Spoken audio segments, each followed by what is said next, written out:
চাঁদপুরের মতলব উত্তরে মান্দারতলী গ্রামে মরহুম ছলিম উল্লাহ লাবলু স্মৃতি TV cup mini cricket tournament 2026-এর ফাইনাল খেলা ও পুরস্কার বিতরণ অনুষ্ঠিত হয়েছে। 24 মার্চ মঙ্গলবার বিকেলে মরহুম ছলিম উল্লাহ লাবলুর বাড়ি প্রাঙ্গণে আয়োজিত ফাইনাল খেলায় মিলারচর একাদশ বনাম মান্দারতলী আলোকিত তরুণ সংঘ অংশগ্রহণ করে। 104 রান সংগ্রহ করে চ্যাম্পিয়ন হয় মিলারচর একাদশ। খেলা উদ্বোধন করেন এবং প্রধান অতিথি হিসেবে বক্তব্য রাখেন চাঁদপুর জেলা বিএনপি সদস্য ও মতলব উত্তর উপজেলা বিএনপির সাবেক সাধারণ সম্পাদক আলমগীর সরকার।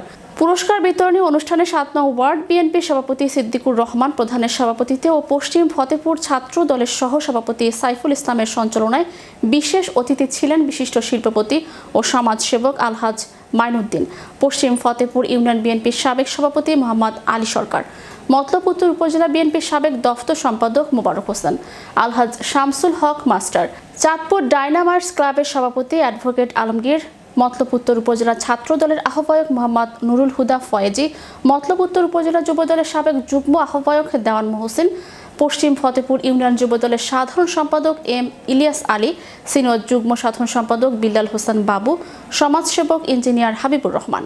এবং আজকে এই মঞ্চে যে পরিমাণে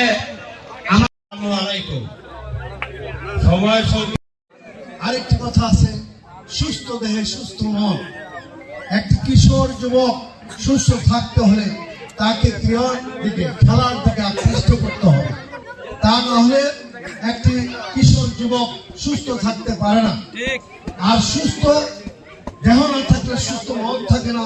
আর অসুস্থ মনে অসুস্থ ভাবনা, অসুস্থ চিন্তা, অসুস্থ কাজ করবার চিন্তা আসে। সেই চিন্তা থেকে আমাদের এই কিশোর সমাজ, যুব সমাজ ওই মরণ ছবল মাদকের দিকে ধাবিত হয়।